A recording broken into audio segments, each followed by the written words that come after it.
Welcome back, everyone, to another episode of Theme Park Sandbox. My name is Aaron. My name's Drew. And we're here to nerd out with you for a little bit. Oh, yeah. Today, we're going to try something that we haven't tried before. We're going to do a little bit of overrated, underrated. So Drew and I have come up with a couple of things that happen in theme parks that we think deserve some attention, deserve some discussion. The overrated and the underrated experiences that you can have in a theme park. And I think this will give you guys like a pretty good insight as to like what we think we like. there very well may be something that I think is overrated and Aaron's like, what? That thing's cool. So you never know. But yeah, I'm excited. Well, I'm excited. And I anticipate that we'll get to define a little bit more what we think of as what does something have to be underrated, and what does something have to be overrated? Because it's not like something in a Disney park or a Universal park can exist without being known. It's got to be known. People are aware of these things, but I think that definitely some of these things deserve more recognition, and others get way more recognition than they have earned.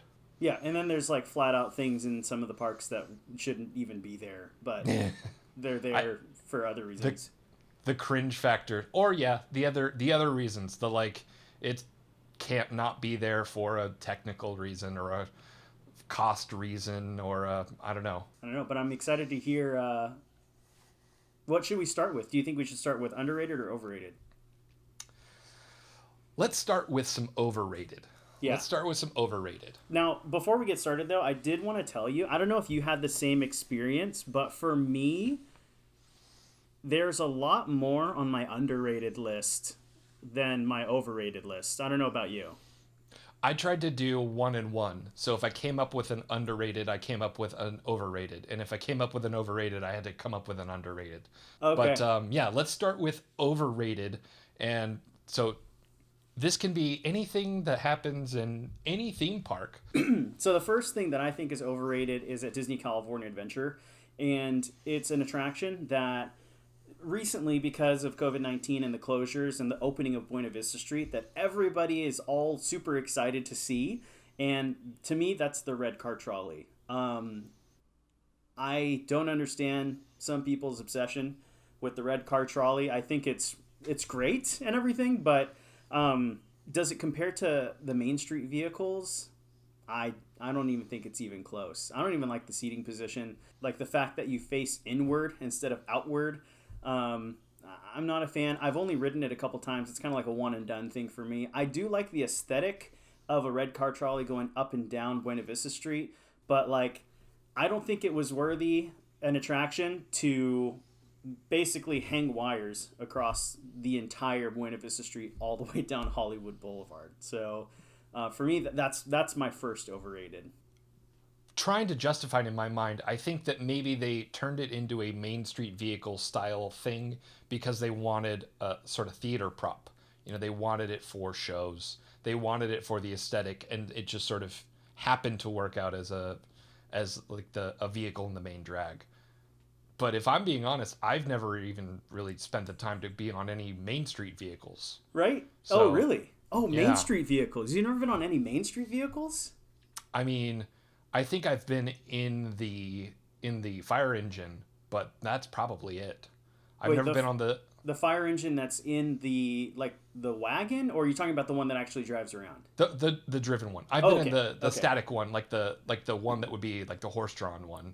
Yeah, okay.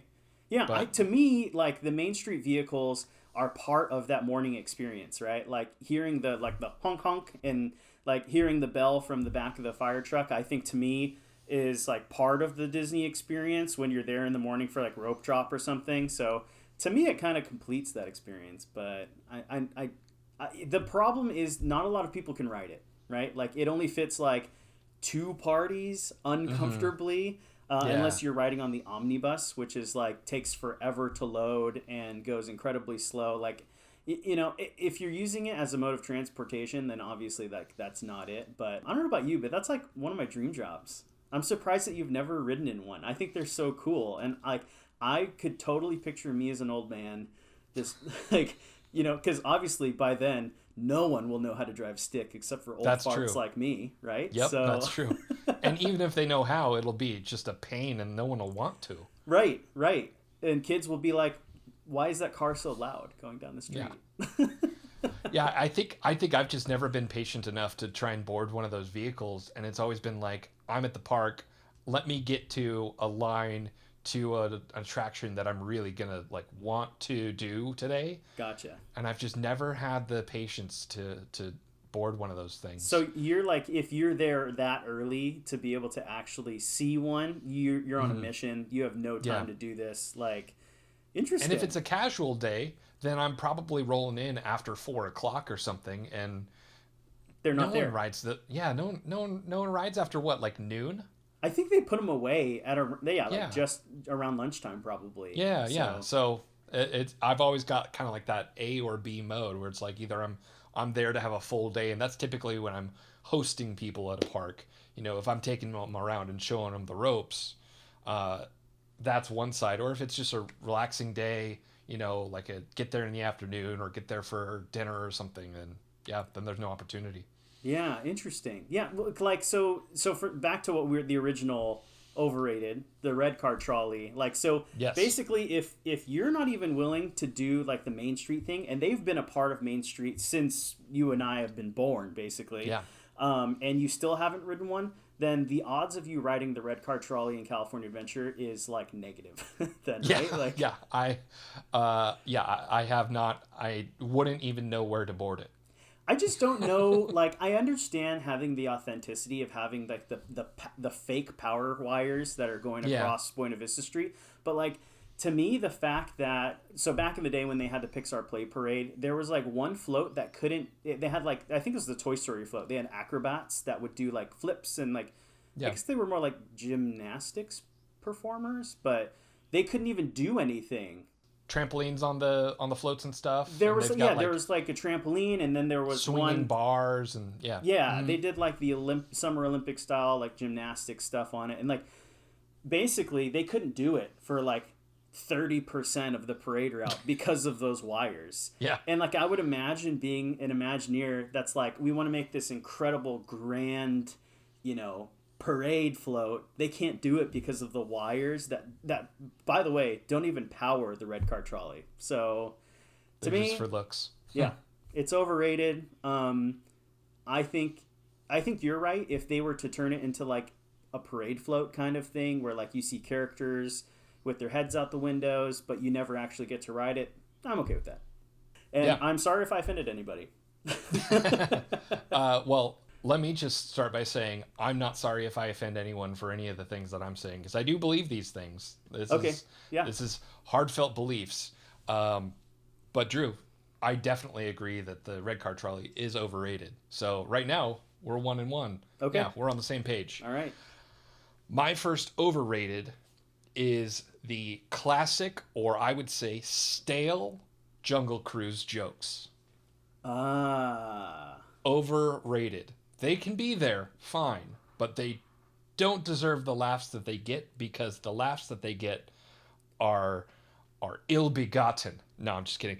They aren't laughing at the right thing. And so I don't think that the jokes get the energy that they deserve. What I do love is when a cast member on Jungle Cruise, when one of those skippers is telling like original jokes, like new stuff, newly written material. Obviously, it has to be like run by, the chain of command up the skipper ladder. But Right. yeah, I love hearing new material there. And I think that there's this sort of like undeserved love for old classic jokes that you've heard 100 times on the Jungle Cruise, and that's holding it back.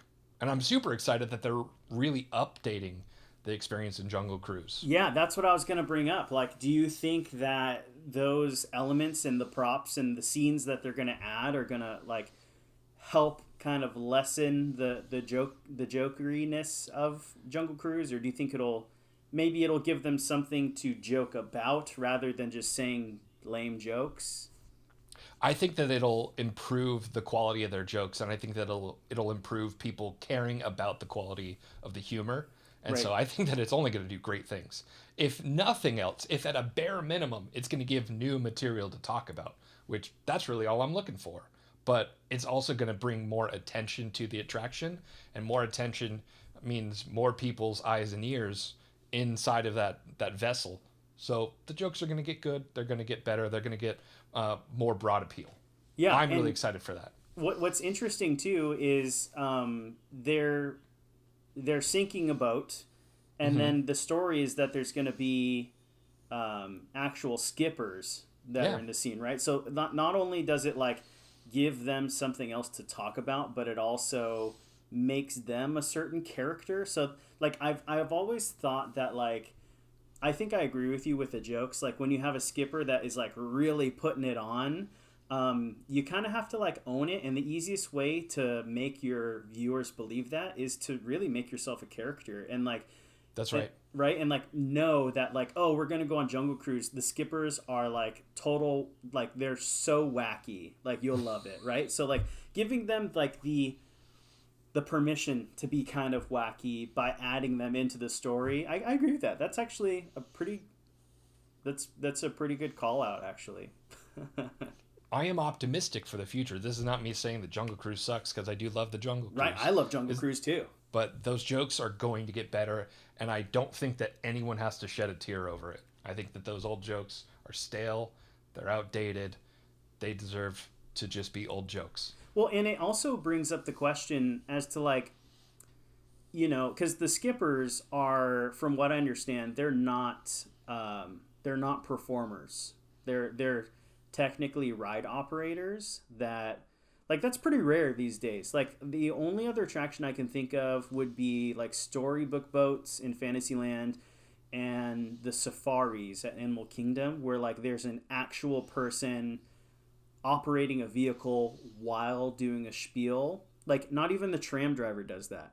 Like he has another guy who does that. And on the red car trolley, it's the same thing. Like that person that's driving doesn't actually do any of the talking. So it's really like, I wonder if there would be a benefit in having like performers or like actors that can memorize multiple scripts for Jungle Cruise, who could like really switch it up for you. So kind of like, obviously it wouldn't be like a different story every time, but maybe something along the lines of like Star Tours, right? Where there's multiple, because I feel like you're right. We do hear the same jokes. If I can do an overrated within an overrated, the backside of water joke.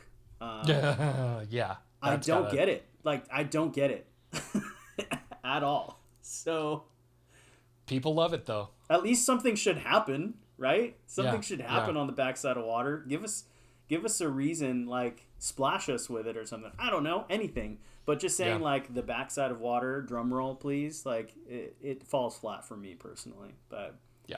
Interesting. Okay, that was a good one. Dang. So we've done one overrated each. Let's talk about some underrated aspects. What was your first underrated item that you came up with? Okay, so my first underrated is actually not a ride. It's a show.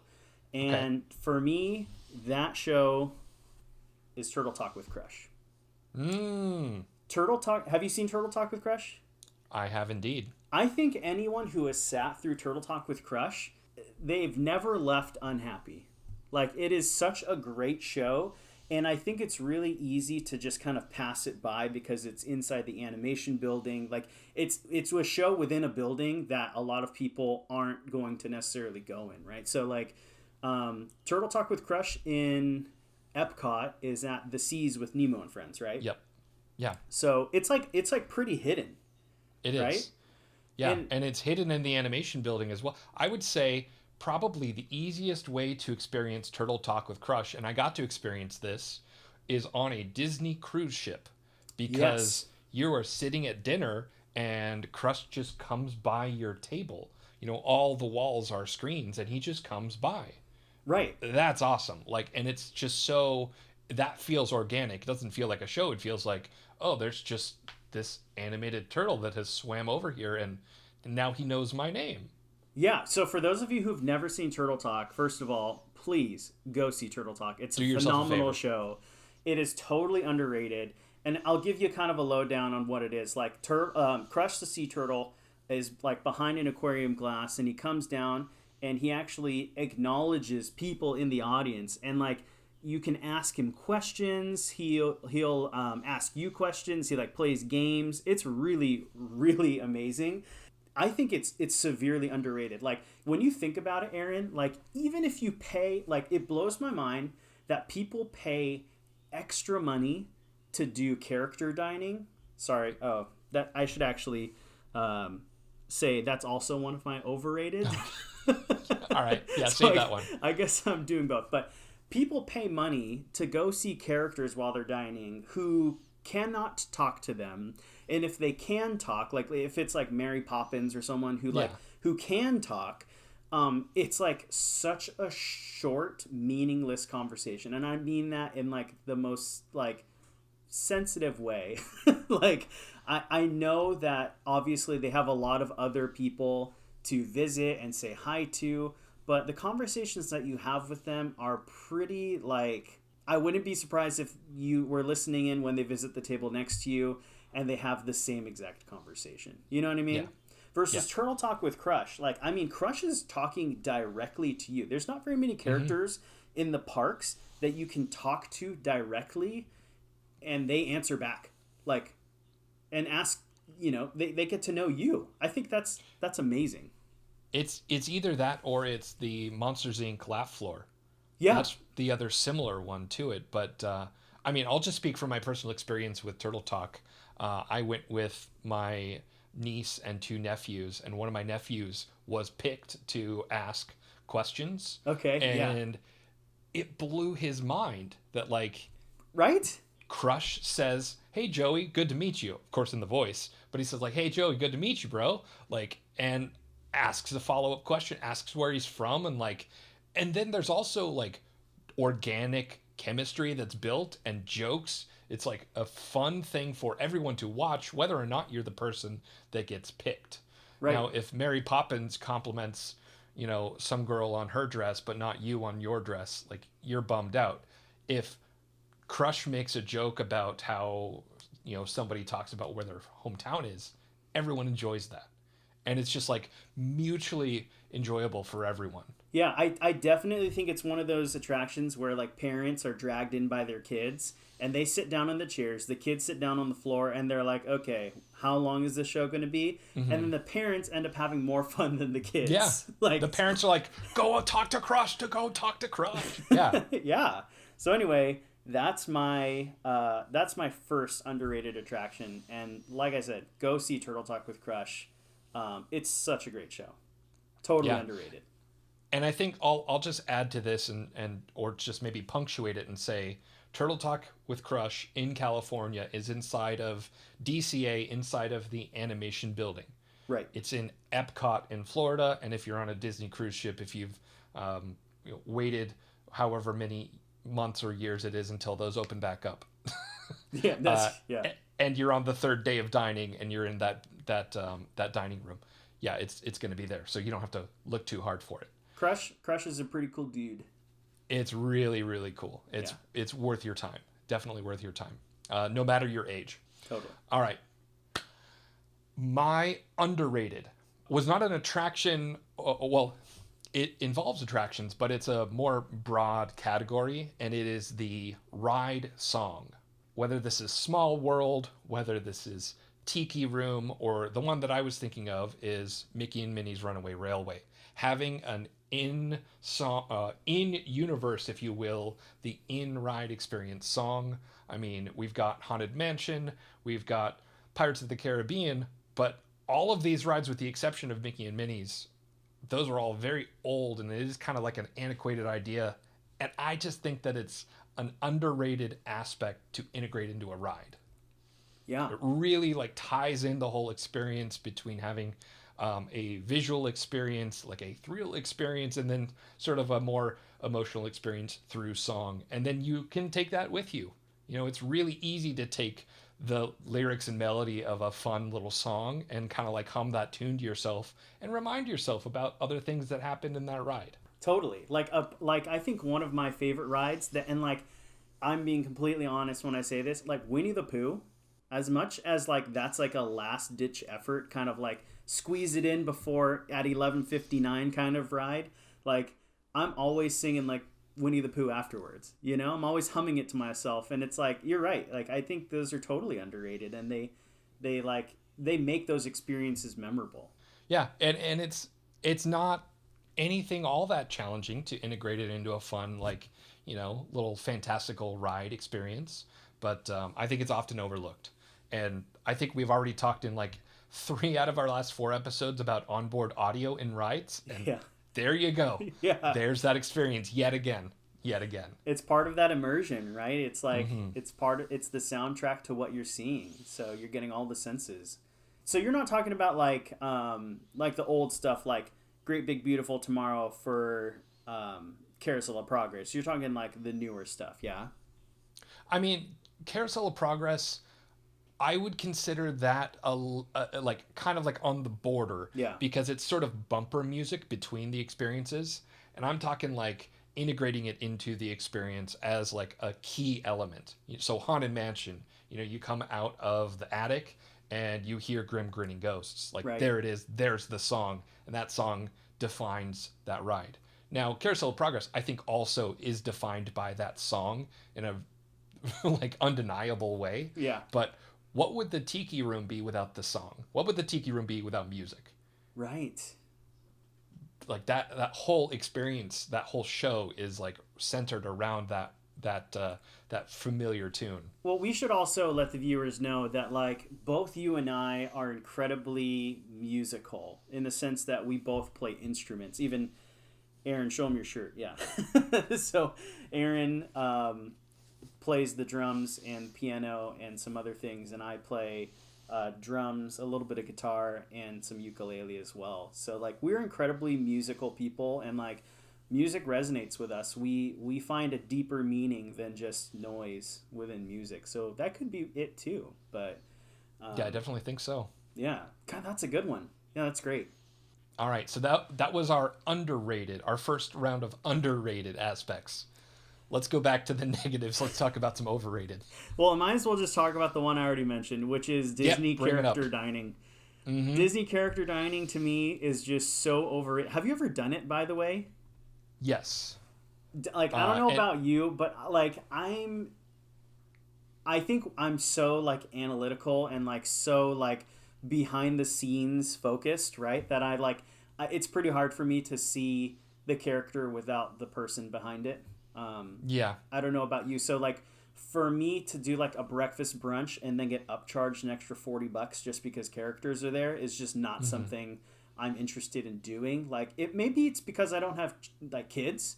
But I think that's one of those things that's definitely overrated, especially for the price. It is just so expensive. Like you're already paying to go into the park where you can already go meet characters. The only difference is that they come to you. So is it worth the extra $30 to $40 per person in your party? I don't think so. I think it's totally overrated. As much as I love the characters and like I love watching their interactions with kids. To me, that's just something I'm not interested in doing, and I think it's too expensive. Having it as a part, I mean, just the value part of it aside. I think that it does feel like it feels like an interruption because Disney dining experiences like are really good. They are really incredible, and I don't think that it's worth having that kind of like a, I don't know, distraction, interruption, whatever it may be. I don't know. It just feels very synthesized in a way, like let's take this character and visit every table. It's just like I don't know. I also feel for the person behind the mask, and it does feel, I don't know. I will say that the only place where I think character dining makes sense, and there's a very particular reason as to why, is the Aulani Resort in Hawaii. So they do a character brunch. I think it's a brunch or it's a breakfast. It's always like a brunch or a breakfast too, which bothers me as well. But anyway, that's the only place I think it would be worth it, because you're not getting that like deep dive into Disney like you would be at one of the theme parks, right? So like if you're there with the kids and you're at an Aulani Resort and your kids really love the cartoons and the characters, like they bring the Fab Five out to say hi to your family. That's really cool. But when you're already in it and you have the ability to see the characters even just as you walk by, and you're just going to be like characters in your face all day. I think Aulani is like the only exception, and it's like barely an exception to pay for character dining. So I did character dining, I think most recently in Animal Kingdom, and I was just too focused on eating and enjoying the food that they have there, because it's incredible that like when Safari Goofy came by, I was just kind of like, oh, okay, yeah, that's nice. What restaurant were you at when you did that, by the way? And was it a buffet? Because for some reason, they all seem to be buffets, at least here. I might be confusing the memories, because I know that we went to Boma and we went to Jumbo House. Okay, I can't remember which one had the character dining in it, but I think they were both of them were buffet style. Well, I know at Jumbo House they do something different where they have like musicians going around and they play music at your table. So maybe that's what you're thinking of, right? But yep. I don't know why I know that, because I've never done it. But those musicians were pretty cool, actually. It was like a guy with a guitar and then two guys carrying drums around, and they sort of did more like a little parade. It wasn't like a mariachi band that comes tableside and waits for a tip. Like they're just kind of like making rounds and kind of like not stopping. They're just kind of moving slowly. Yeah, honestly, I'd rather pay for that. That was really nice. And the food was outstandingly good. One of my favorite things that is related to dining and having entertainment here at Disneyland, I don't know if your guys' Trader Sam's Enchanted Tiki Bar has live music, but we have some amazing Hawaiian singers that come and play at ours. That's right. And like I think we've gone, right? Didn't we go like New Year's Day a few years ago or something? Well, we have gone a few times. I think the last time that we hung out at Disney, perhaps the last time we hung out before I moved, period, was at Trader Sam's. Really? Okay. Yeah. Well, there you go. Went to Trader Sam's, got some little light bites, and then walked over to the Disneyland Hotel and just kind of like, Oh, I remember that. Yeah, we just kind of hung around. Yeah. I think Trader Sam's, like I would pay extra. Like if they were like, listen, we got to upcharge you $1 for everything you order, but it's to cover these musicians. Like, I will happily pay for that, because I love the music that they play specifically at Trader Sam's. So Trader Sam's in Florida, I haven't seen any live music. I think it's more because of the sort of setup, but I haven't seen any live Hawaiian musicians there. Although at the Polynesian, they do have musicians around there all the time that are extremely talented. I think what's really, like, we're getting a little bit off topic here, but I'd like to finish this thought since it's in my head. The last time I went to Trader Sam's with somebody, the friend that I went with, like, he has a house in Hawaii and he has a house here, and so he's like very like into the Hawaiian culture and like the music. And I remember we pulled up to Trader Sam's, and the two guys are playing the guitar and the ukulele, and he looks over and he goes, "Oh my gosh." I'm like, "What?" He's like, "That guy's famous in Hawaii. Like, he is crazy famous. Like, if he were in Hawaii, he'd be swarmed with like 300 people right now." So if that gives you like an idea of like the quality of entertainment and music you get like at Disney, I hope that never goes away. I know this pandemic's hurt it a little bit, but like if I'm dining, I want music. We should have an entire episode based on music in the parks and live entertainment. Like, that is not like, not a show or parade, but I mean like music. Because I think that's something that, because of the pandemic, has slowly, we are seeing it go away. And I think it's a real shame. But anyway, cool. All right. Well, character dining, that was mine. Overrated. Character dining. Don't do it. So my overrated item is found in every Disney park. It is an absolute travesty, and it is the Disney branded and Star Wars branded fashion items. Yes. They are so terrible. Like, no one would wear so many of these items. I honestly can't tell you who buys them. I'll tell you who. Literally tourists. Yeah. People who don't get that type of merchandise anywhere else where they live. Like, it blows my mind. We exit Star Tours and it's full of that. It's like weird fringy things, or like Marissa will talk my fiance will talk all the time about how a shirt is fine except it's cut in such a like abnormal way, or like they'll put things that should be on the front on the back, and on the back but on the front, or it'll be just like weirdly designed where like the print should be maybe centered but it's like totally off centered. I mean, for Star Wars merchandise, I think Target has better stuff, better designs, not just better selection, but better designs than Disney does.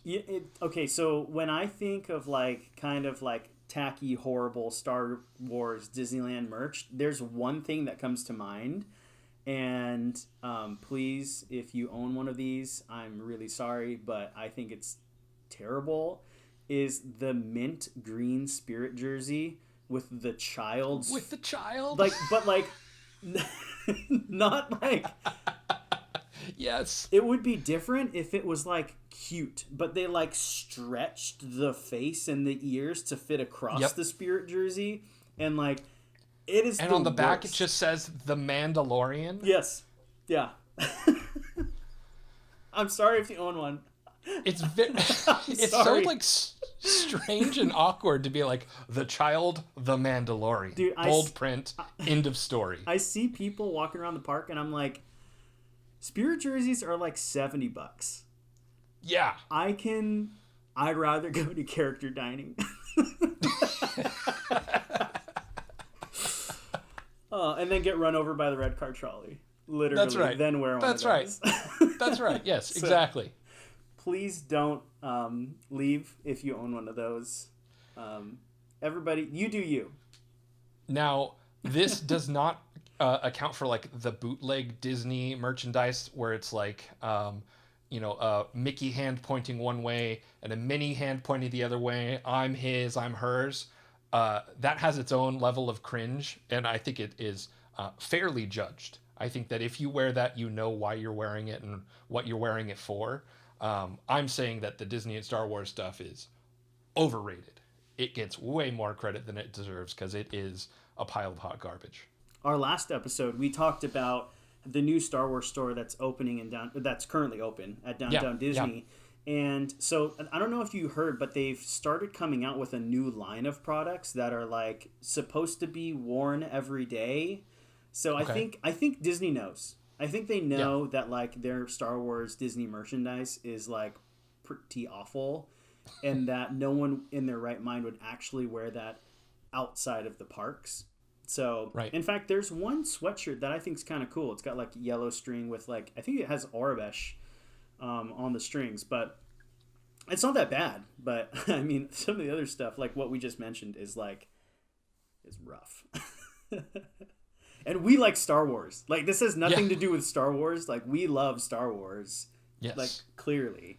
But that's a good one. That's a really good one. Well, let's go to another underrated item. Drew, did you have any underrated that's not Disney related? I did not. Did you? Do you have one? I do. I have two, and they're both Universal, so it's not like that obscure or anything. But two Universal attractions that I guess I'll just kind of compile into one that I think that both of these rides deserve more recognition and a little more attention. Cool. Let's do it. And one we've already talked about, which is Poseidon's Fury at Islands of Adventure. It's a really incredible story-driven walkthrough with a live actor. Now, this actor isn't necessarily driving a vehicle, to our earlier point, but they are corralling a group of tourists around into multiple rooms, and then interacting with a show that culminates with like fire and water effects, a grand musical, like huge ending and all these cool projection effects. And you get to walk through this giant tunnel of water, which is just so freaking cool. It's outstanding. When we talked about it last time in our last episode, I hadn't actually, like, I remember the water tunnel, but I don't remember any of the rest of the attraction. So obviously what I did was, after our video, I had to go check it out to get better context as to your pitch. And that thing's amazing. Like, I had to rewatch the ending a couple of times to understand, because obviously it's just some guy holding a camera. It was kind of hard to get an idea of what's happening in the room. But that's insane. Like, it really is. It is really, really impressive. And I could totally see how, if you were to put that show into the right IP, it could be spectacular. Absolutely. I mean, just the facade alone is like worth standing and staring at for 5 minutes. Just like, it's amazing. And people walk right by it because that's the thing in between the entrance of Islands of Adventure and, you know, all the Harry Potter stuff. So you just kind of like cruise right past it. And like, so that kind of like takes us back to our conversation about Jungle Cruise, right? So obviously Poseidon's Fury, you're being led by an actor. Like, that's not just like a team member at Universal Studios. Like, clearly that's a actor / like stunt person, I think, right? Like, yeah, they got to be in shape. It's not like a stunt performer in like the Terminator show back in the day, right, or like right. the Bourne Stuntacular now, but yeah, you can't just be some slouch and memorize some lines and do that job. It's not easy. So I can't help but think that, like, if we had performers and like actors for Jungle Cruise, like, it could be as good as that attraction. And if Definitely. that attraction had a really good IP, like, I mean, that would be a home run. Totally. It would. And you do get to see the backside of water in it, and they don't even reference it. Maybe that's why it's good. That's why it's good. That's what puts it over the edge. The other one that I'll just mention briefly, and it's more out of like a technical reverence that I have compared to a ride that I think gets more attention, is Men in Black. The Men in Black ride in Universal Studios is very similar to Buzz Lightyear in Disneyland, but you do get and I am now putting this together, but you get an actor who sort of takes you through a pre-show before putting you into the ride vehicle, and it's like themed so cool to like that Men in Black style of like, you know, oh, the world is just peaceful and there's nothing out there, there's nothing to worry about, and then suddenly like everything shifts and it's like, all right, recruits, get into the thing, go to the place, you're in the training program, this, and Will Smith is here, and like, it's just like this mad dash furious sudden shift, and it's so cool. It really does reflect like the style of the movie. Pre-shows are pre-shows though. Once you get into the ride itself, you know, one of the big things that changes between, say, a Space Ranger spin and Men in Black is anywhere that you hit on an alien is fair game. And some of the aliens take more shots than others to get your points for. So I think just from like a gamification perspective, I think that it offers a lot more, and its finale is a lot more of a big deal. Instead of having all the vehicles lock in front of Zurg, like, you sort of are backed into this thing and then spin around and you see this enormous 50-foot alien that you drive right into the mouth of. And then you get inside and then you are spun like fairly aggressively spun around several times in your vehicle, and then that's the outro to the ride. Wow. Okay, so it's not I've never been on it. So it's not an Omnimover. It's like an actual ride vehicle. No, it's not an Omnimover. Yeah, so it's a ride vehicle, and then it has its like 360-degree free spinning. I should say not controlled by the passengers. It's controlled within an aspect of the ride, but it will spin on its own. That's really cool. I wonder why they haven't kind of capitalized more on that. This movie, just occurred to me, Drew. You know? One aspect. I can't believe that I missed this now. Wow. In hindsight. Okay, so in your Wall-E attraction, in which you can punish the person who has the lesser score, with like a little punishment. So there's an aspect of Men in Black, a shooter ride with a point system, where there are opposing vehicles that face one another, and whoever shoots the opposing vehicle more punishes that losing vehicle, and it spins out of control. Whereas the one that wins is in control, so you can have easier shots at the rest of your targets and increase your score. Oh, so that's in the ride now. That's in the ride. Oh, see, yeah, that's cool. Like that Yeah. I like that competition type of like interaction between another perfect example as to why that would be epic is Radiator Springs Racers, right? Like you are racing a completely different car with people you don't know, right? So when you win, it's like it feels like a real win. So that's really cool that Men in Black does that. I love those movies. Like I rewatched them during quarantine and I was like, wow, these are really good. And they really stood the test of time too. Like they don't feel old. I don't know if it's because of like the cinematography or just the subject, but I think it's really clever. And like, I would love to see like if they ever did like an updated Simpsons ride, which is really just an updated Back to the Future ride. I would love to put like you hop into the Men in Black. You know, I think it's a Crown Vic. That would be a much better utilization Right? of that whole entire And then like the car transforms like it does in the movie, and then I would love for it to be like put on a KUKA robot that goes upside down for like the tunnel scene. Like that'd be so cool. That'd be epic. Absolutely. So that'd be insane. That is my is 2 attractions in Universal out here, but those 2 I think deserve more love.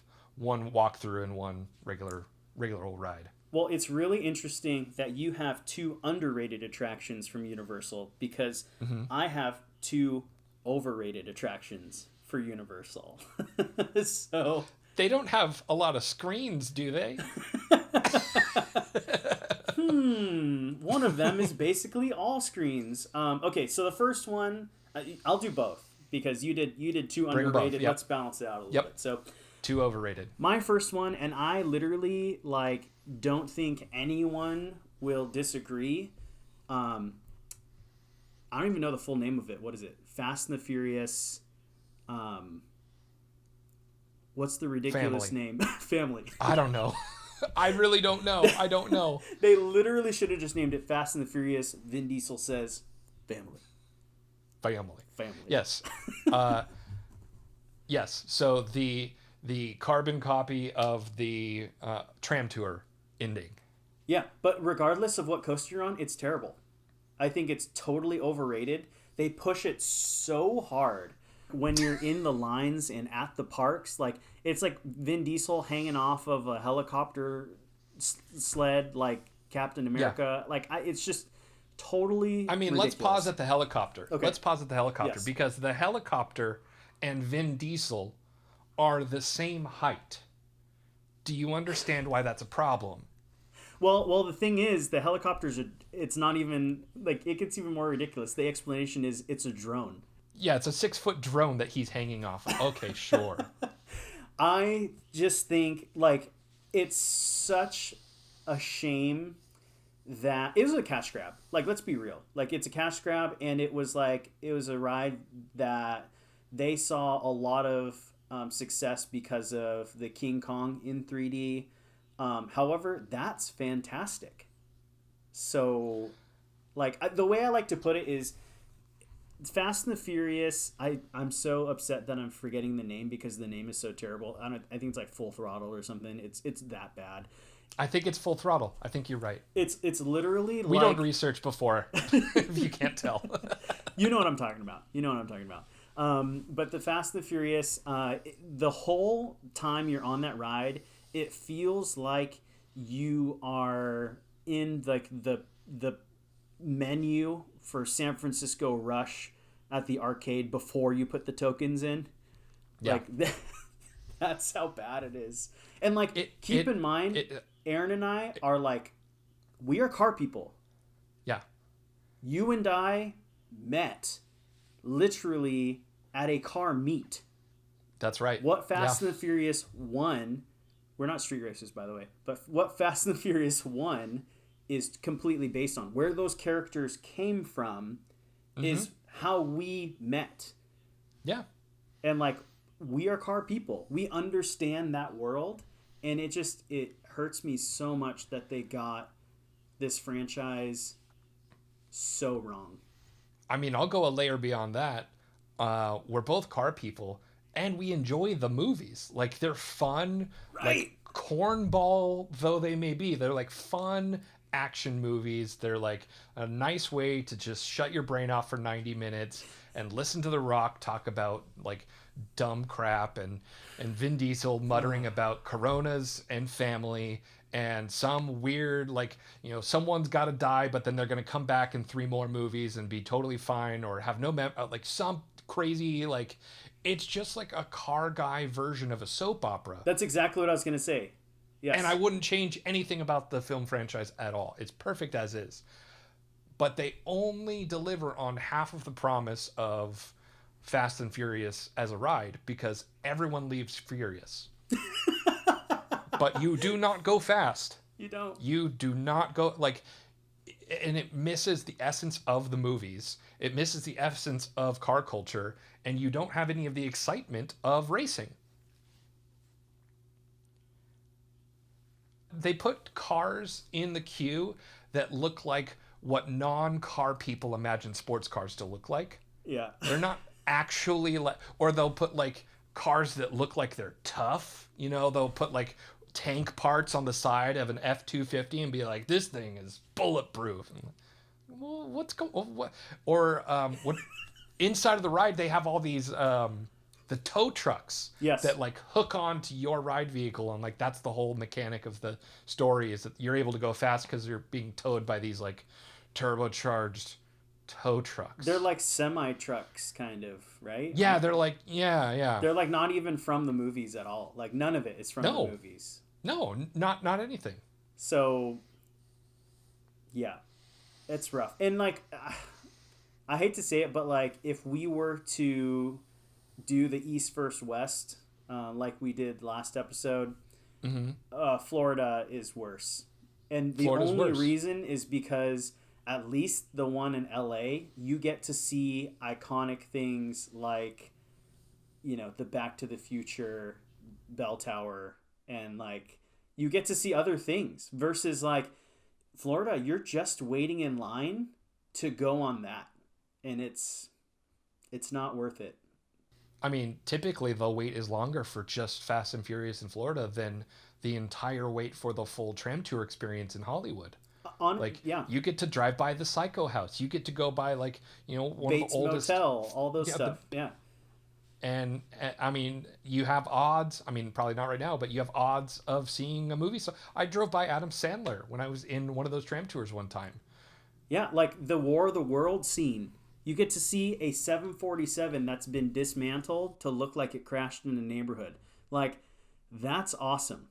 That's awesome. And like, I would say I get more joy out of looking at the hero cars that are in the queue of the Florida, like the queue of the Florida version, than the actual show. You get to drive by all the hero cars in that row. It's true. Right before King Kong in the Hollywood Tram Tour, you get to see some of like the Too Fast, Too Furious, like the, you know, all those like riced out things. Like, it's so cool. You just get to like see, oh wow, that's neat. That's really cool. Yeah. You get to appreciate them, and that's where it should end. Just right there. Right. Yeah. Done. It's true. It's true. And speaking of those movie cars, one of my favorite movie cars in that row that I personally want to own one day, and Aaron, I know you do too, because we've done very extensive research on, I think I know where you're going. on how to get one. Oh, yes. Jurassic Park Jeep. That's right, yes. And the reason I bring that up is because of my second overrated attraction. And I know this one might hurt you a little bit, but Jurassic World. Jurassic World. Not Jurassic Park, not Jurassic River Journey. I'm saying Jurassic World. Yep, I'm with you. That attraction is actually worse than the already stripped down version that it was previously with half the effects working. Yeah. Well, and when we're talking overrated, it's a matter of like expectations versus execution. Yeah. Marissa and I rode that. Geez, I mean, it was still kind of technically in rehearsal phase, but they were opening it sometimes, and so like we got in line, we waited for a couple hours, and then they said we're shutting it down for a while, so we sat on the ground in the queue for 45 minutes, and then they said it's back up, and then we waited for a little while longer and got to ride the thing. You get that sort of screen effect in the beginning with the Mosasaurus. You get splashed. It's cool. The screens are very high fidelity. It works because before it wasn't much of anything. So okay, all right, I'll take that. And then the rest of it is like, where did all this time and effort go? Yeah, and I remember like you and I were so excited. Like I used to text you like every other day with like an update because there was this one guy that was covering like all the construction, and we were so excited. I did not think it would turn out the way it turned out, and maybe that's why I think it's overrated, because it's a little bit of a disappointment to me. But I just don't think it hit where it needed to. I actually think that they took away more than they gave. I agree. Yeah. And like they are saying that the ending scene isn't done yet, and that we should expect a fight between the Indominus Rex and the Tyrannosaurus Rex. Yeah. But if that's the case, they shouldn't have reopened the ride. From most of the videos that I watched, half the time something didn't work. Either the videos didn't line up, the sound didn't line up, the lighting didn't line up. Blue's arms or mouth didn't work, or the Indominus Rex had a tear in its prosthetic skin. It just totally missed the mark for me, and I think it's a real shame, because I think if they had just given the original attraction a new splash of paint, really put in, and invested in the animatronics and making them work better, I don't think anyone would have been upset. Yeah, I agree. There was nothing wrong with the design of the original. It has just aged. Yeah. So, yeah. Anyway, that one hurts. I know that hurts for a lot of people because we waited a long time. But I had to put that on my overrated list. I just think unless they shut it down for another 6 months, and then truly, who knows what they've been doing? Yeah, who knows what they've been doing in there? That's very true. And actually, I watched a video the other day of a company that made, I think, the original T-Rex. They were working on another T-Rex, but they didn't put the skin on it, and it walked forward and did a movement, which made me think it was for Universal. So interesting. I wouldn't be surprised if it's done by the next time we go, but that would be pretty cool. Until then, that'd be spectacular. Until then, yeah, overrated. Until then, what we wait for is Velocicoaster, which seems like it's going to be a home run. Yeah. I will say, Florida having space, man. You get all those epic roller coasters. What is it? Manta at SeaWorld in Florida is like the tallest roller coaster ever, right? Ever built? I think it's the tallest in Florida, in the U.S. Oh, in the U.S. Okay, yeah. I think it's the tallest in the U.S. It's not the fastest or like the steepest or anything. But I think it might be the tallest. But yeah, there's definitely some. I just think it's insane that the Hulk, the Incredible Hulk, and Velocicoaster are in the same park. Like, not just, you've got like a cool ride at Universal, and then you've got the cool ride at Islands of Adventure, so that people are compelled to buy a 2-park ticket. It's like, no, this is 2 epic, crazy, like groundbreaking coasters next door to each other, like neighboring each other.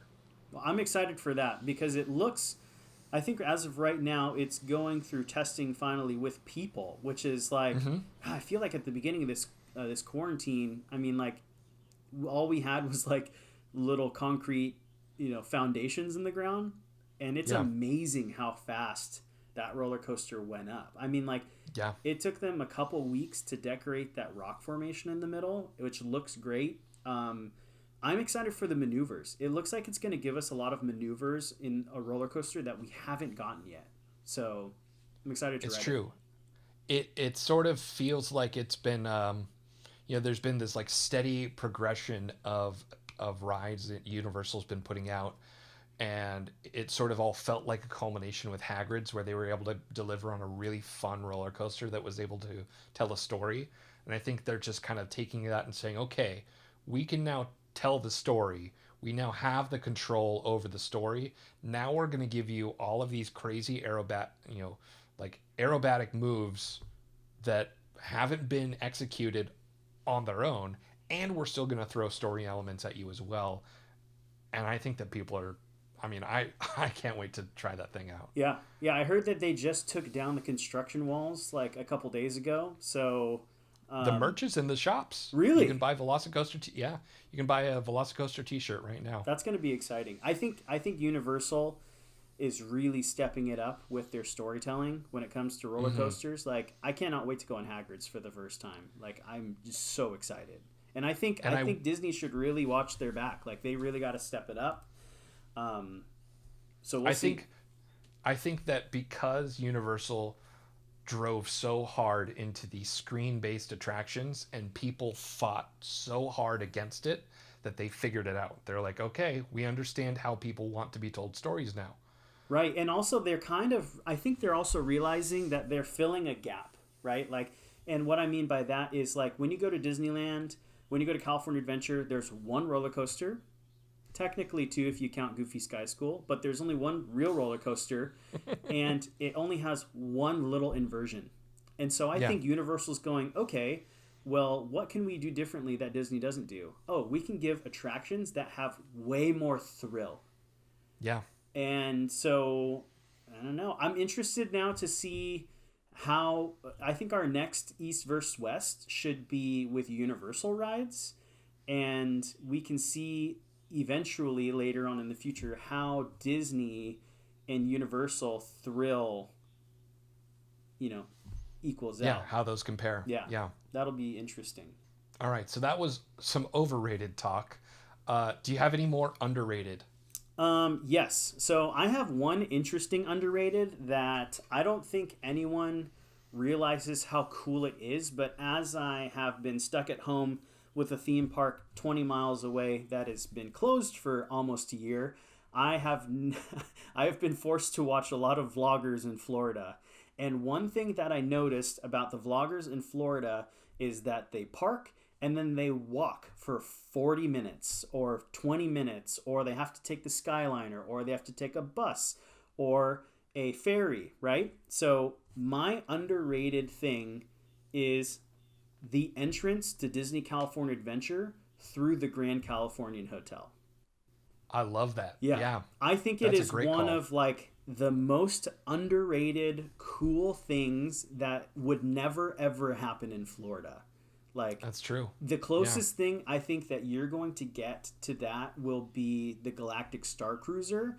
But even then, you're going to have to hop onto a transport vehicle of some sort to be shuttled over to Galaxy's Edge. But like at the Grand Californian, you can literally get out of the lobby, you make a right turn, and you're in the park. Like that is pretty awesome.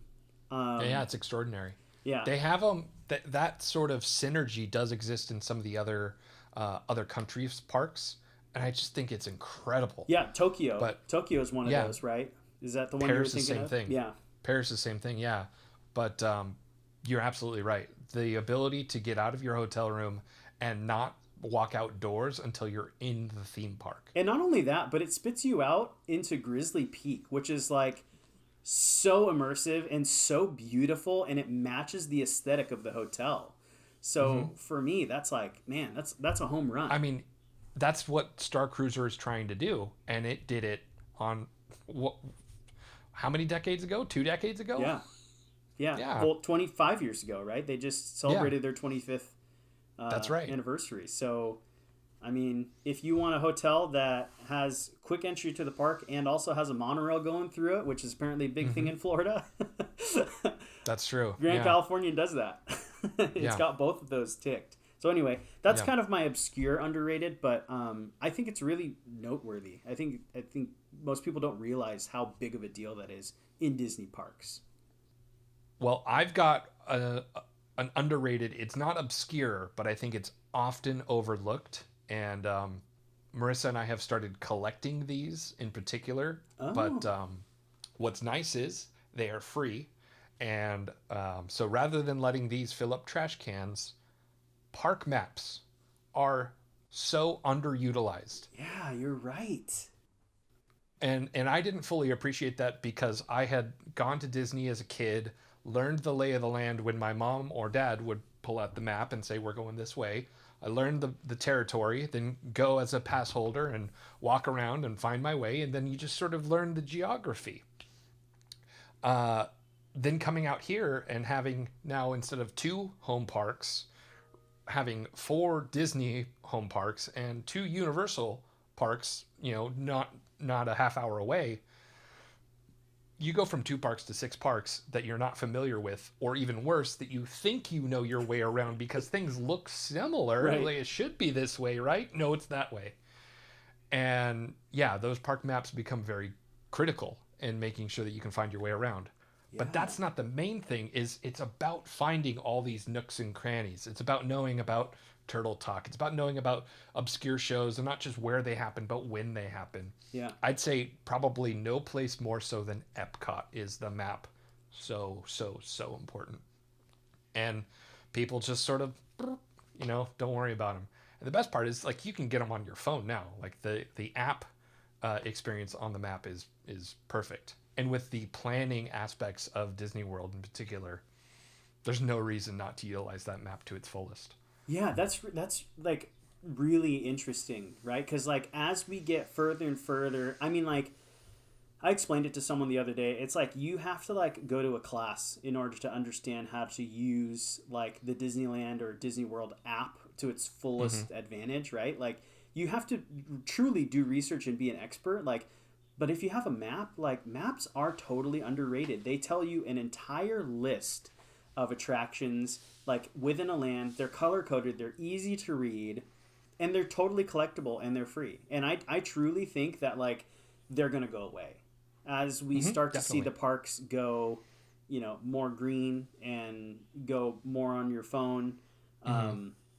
I think they're gonna go away, and that's gonna be a sad day when park maps are no longer available. So I collect them think while you it's can. inevitable. I think so Yeah. too. Yeah. I think our most prized map, so weird to say, but is they gave out a special map for the 90s night that they had at Disneyland. Oh, and cool. and that was pretty neat. It was all like the Disney afternoon characters, all 90s out, and it shows where all the characters were going to be. Yeah, that's awesome. I mean, I think this is a good question, but like, do any of you guys have a treasured map? Like a map that you will not throw away? Like mine is really weird, and it's like in my filing cabinet that I'm looking at over there.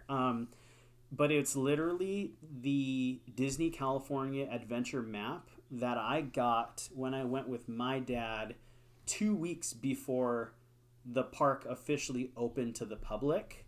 So I have a set of pins Wow. that are for the opening of Grand California, of California Adventure, and they gave you a park map and they gave you like the ticket with like the Grizzly Peak bear on it. And so for me, that's like the one I won't throw away.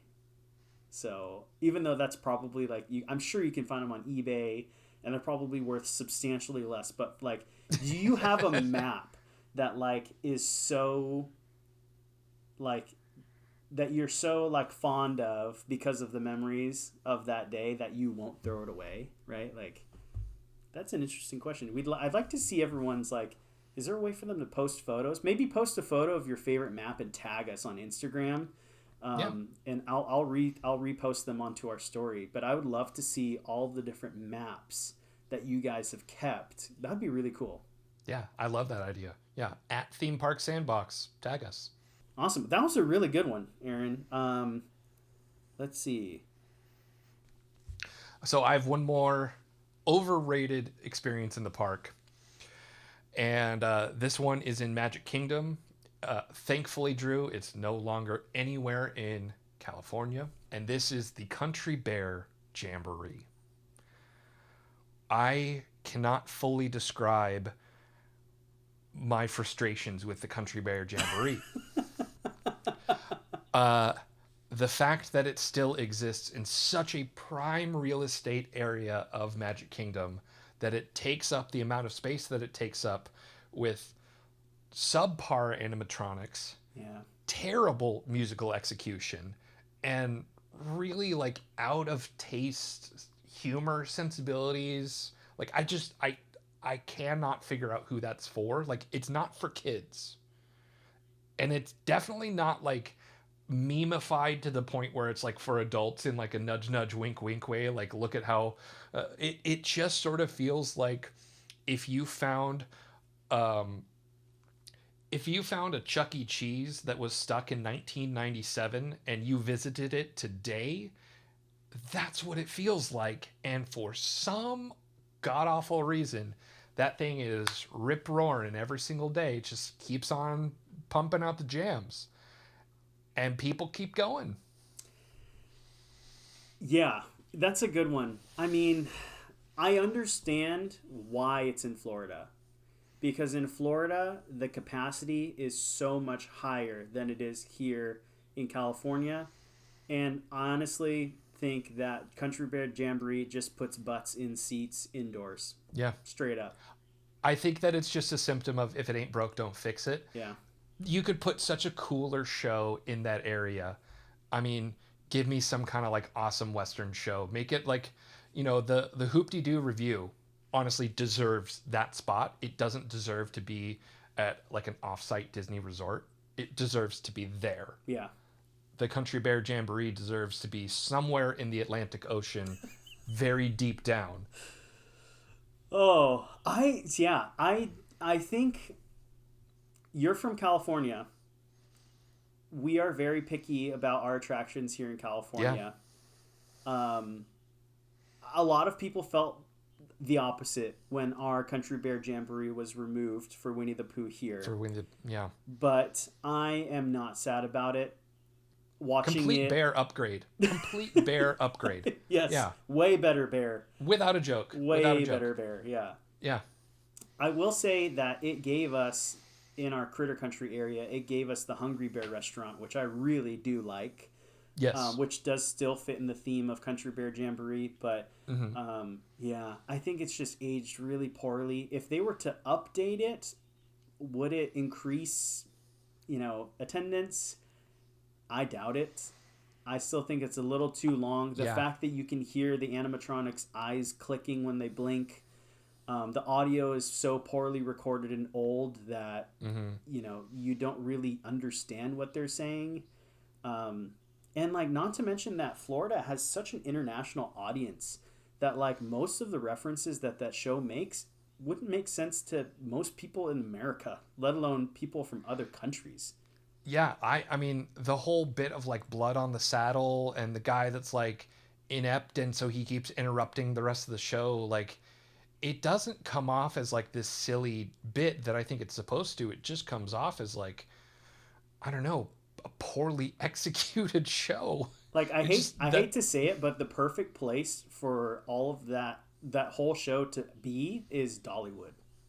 Straight up. Yeah. It would actually fit better in Dollywood, and the audience that goes to Dollywood would probably enjoy it more. Although I think they'd probably complain because as country music goes, that's true. It's fine, but I mean, if you're a fan of Dolly Parton, you're a fan of high caliber country music. That's true. I don't even think it delivers on that promise.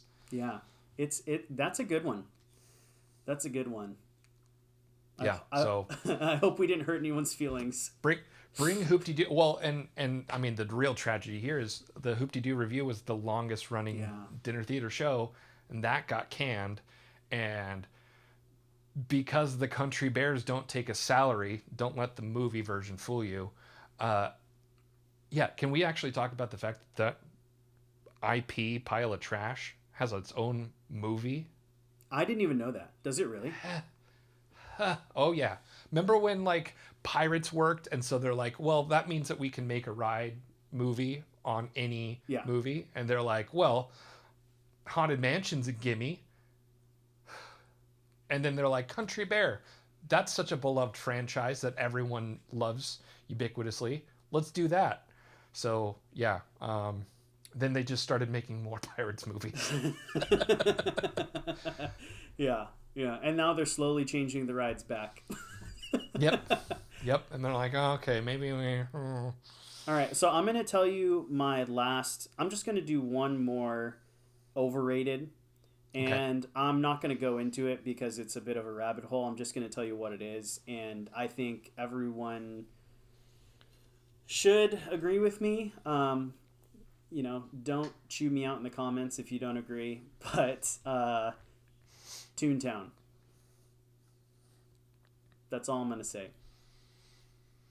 Just Toontown. It's overrated. And it's old. And it needs to be torn down.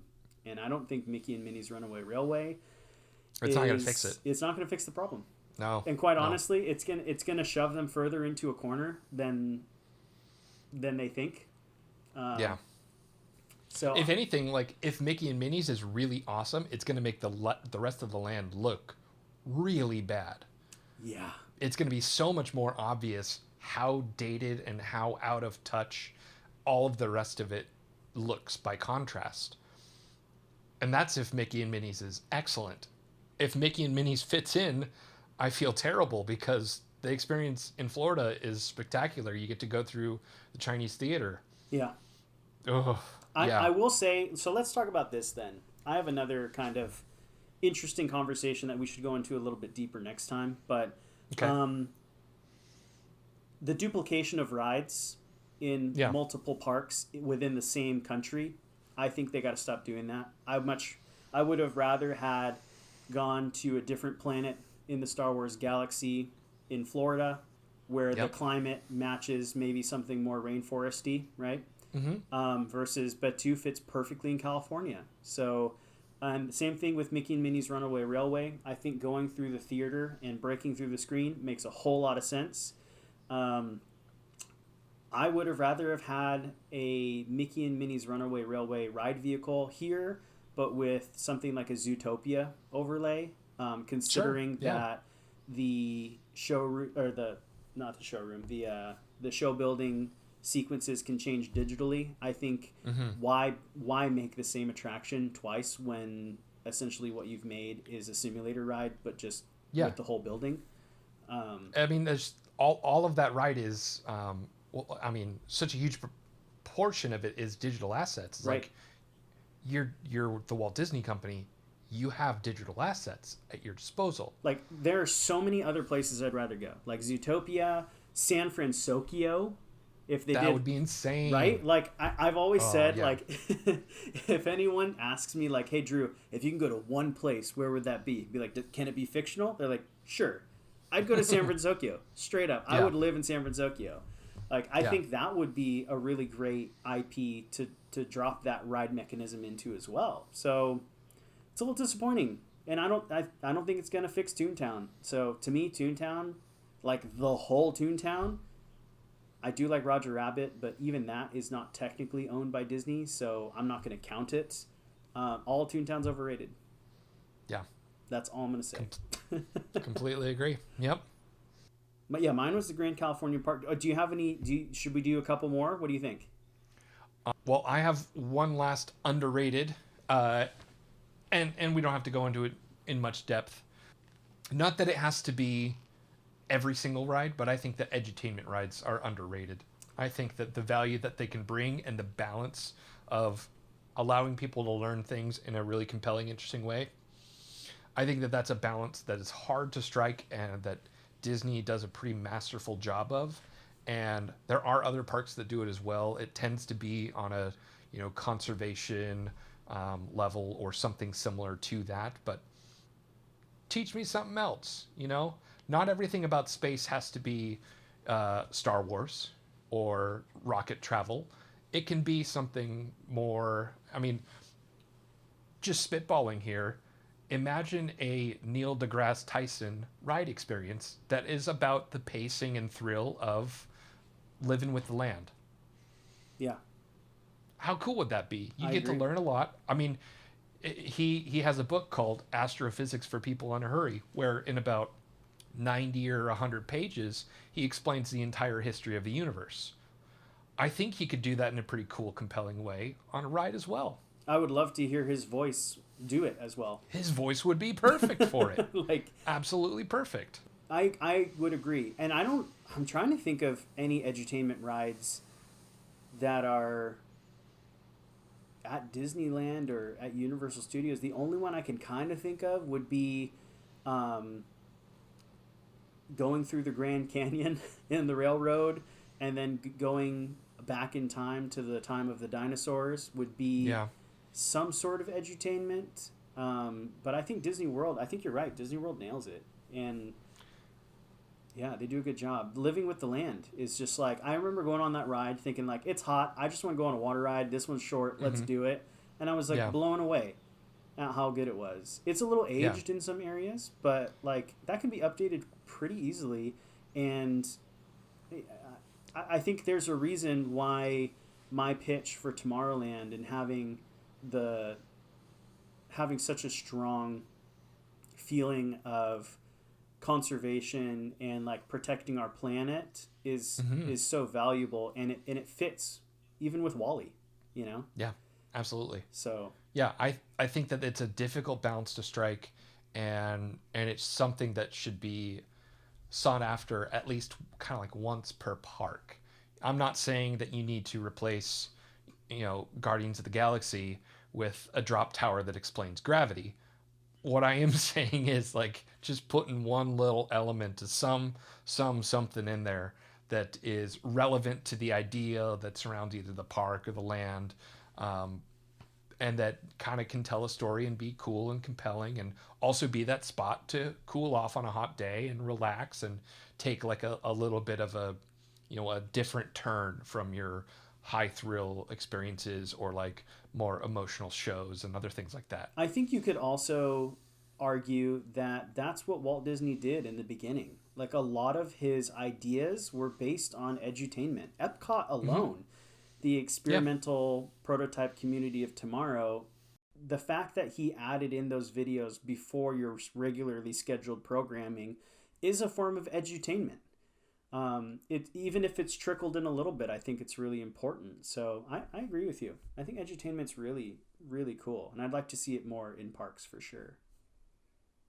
Speaking of edutainment, I don't want to go too far into this subject, but can we talk about Joe Rohde joining Virgin Galactic. Yes, Virgin Galactic. Like, I cannot wait to see what essentially unlimited money and unlimited imagination become.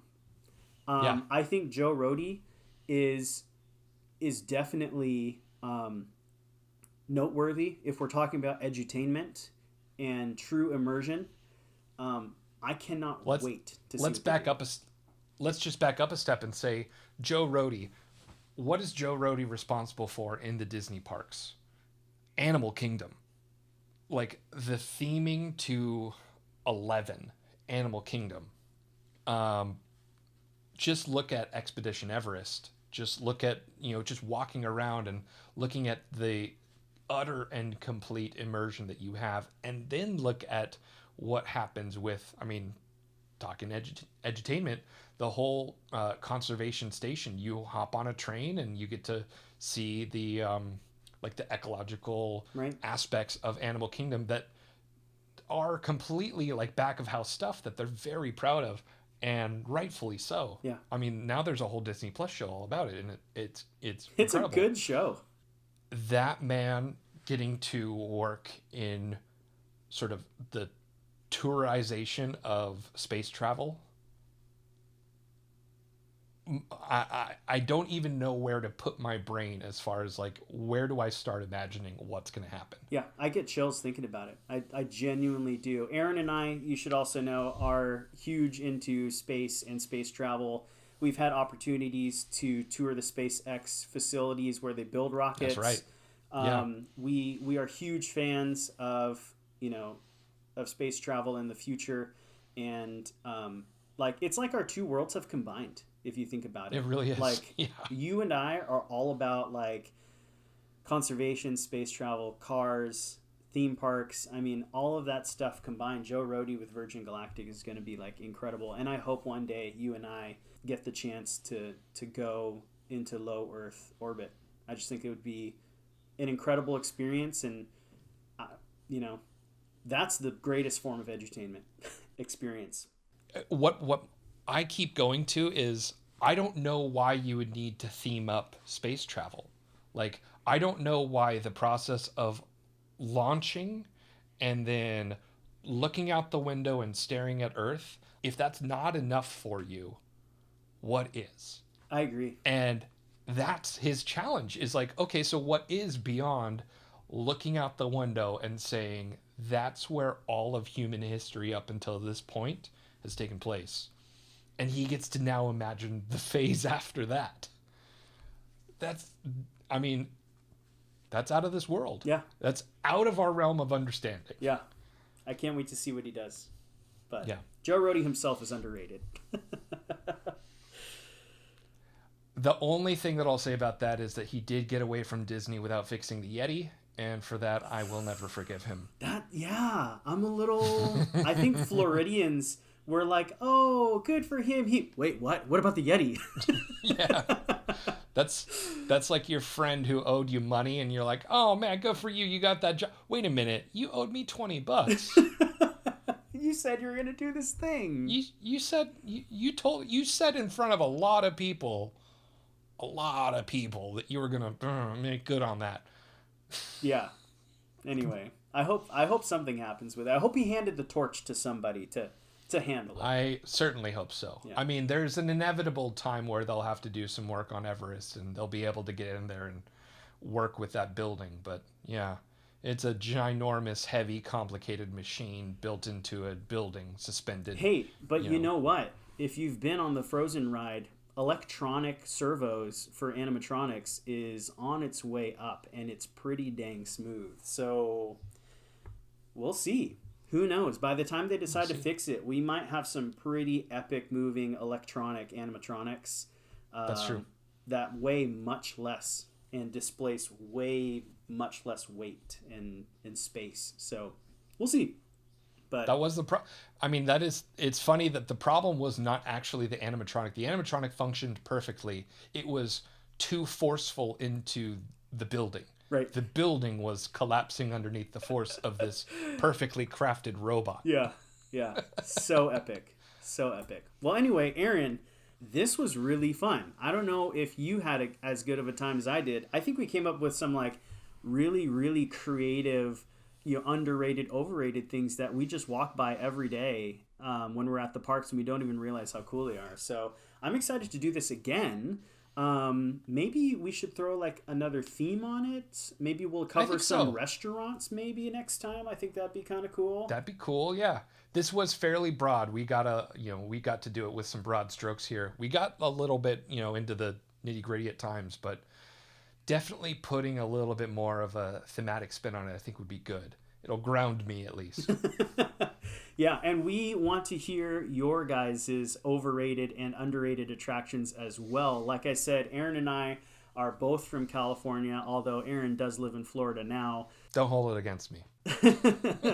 We might have different opinions than you. So tell us, what your underrated, overrated attractions are. Send us pictures of your maps or tag us on your Instagram posts or stories. Our Instagram is at Theme Park Sandbox.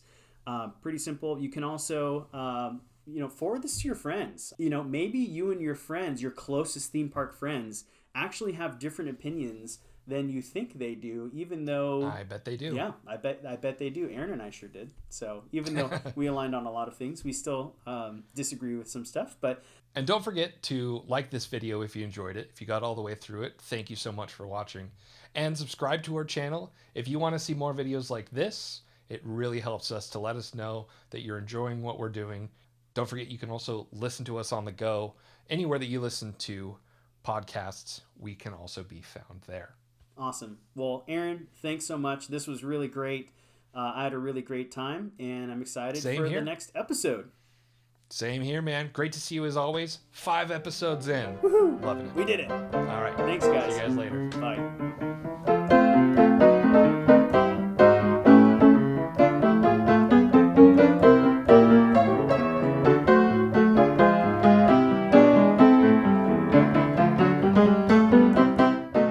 Today, we're reviewing this waffle maker. Like, comment, subscribe. Like, comment, subscribe. Like, comment, subscribe. Cool. Ready when you are.